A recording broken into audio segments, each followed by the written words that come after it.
Did you know that the honeybee is actually an invasive species? But what about save the bees? They're important for pollinating, right?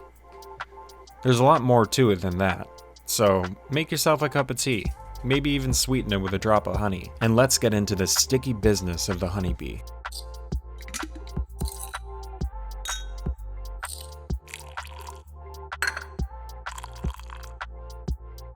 Honeybees are not domesticated in the same way that, say, dogs or cattle are.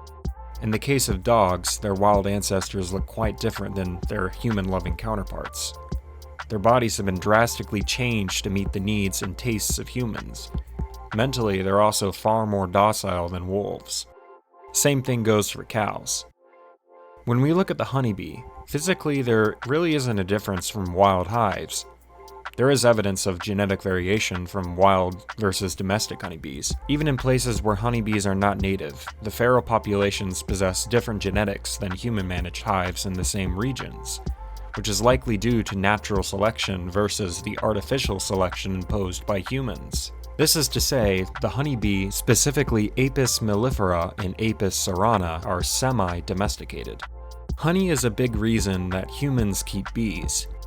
Honey is to bees as milk is to cows, and people love some good bee milk. For a large part of history, honey was the go-to sweetener for cooking, sweets, and many other tasty treats.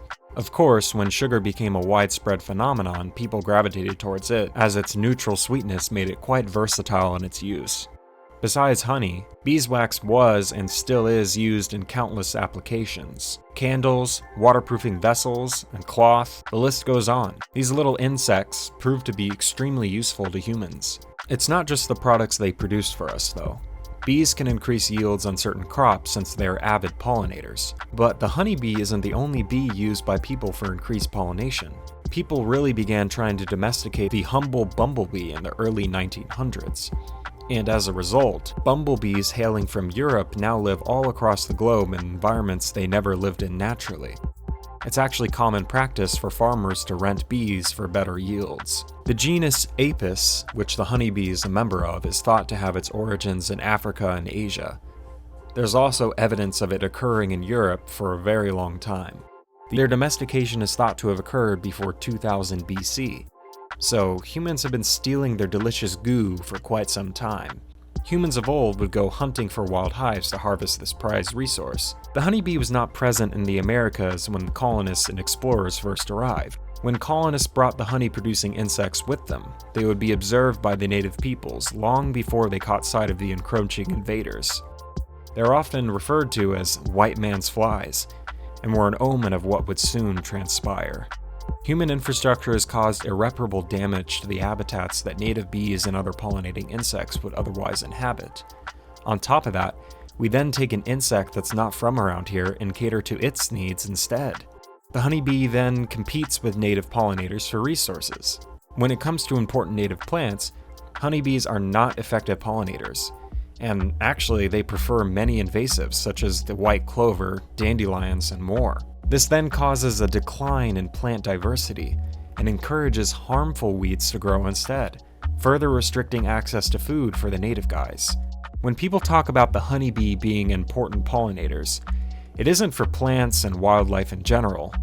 It's for us, our food. That's why we as a species value this insect over the native ones. Besides habitat loss and food security, the honeybee can also introduce disease that native populations aren't able to cope with as easily. Very bad, honeybee. And humans. So, you might be wondering, this is really sad and all, but what can I even do to help? Well, there are a few things you can try. If you garden or landscape, limiting your use of pesticides can help create a pollinator-friendly place for our little insect friends. If there are any visiting your yard and you use pesticides, you might just be poisoning your guests. You can also try planting things native to your area, like wildflowers and shrubs that pollinators like. There are also many host plants that certain insects need in order to reproduce, like milkweed for monarchs or passionflower for fritillaries. Some pollinators only feed on one type of plant. For example, the squash bee, who mainly feed on cucurbits. Do a little research on your area and see what kind of insects live there and what they prefer. It can be quite fun to see what kind of visitors you may attract. You can help native pollinators by giving them a place to nest as well. The majority of native bees are actually ground nesting, so leaving a few spots of bare sandy soil is a great start. Once your garden or other plants die off for the fall and winter, try leaving some of the dried stems and debris until you want to replant next year, as some insects and pollinators like to make nests in the dead stems. Bee hotels can also be an option, but there shouldn't be too many nesting sites in one bee hotel. If you have a lot of solitary bees nesting super close together, this can actually be detrimental to their health, since disease and fungus can spread easily from one bee to another. It also creates an excellent opportunity for predator wasps and spiders to catch a quick meal, your guests being the entree.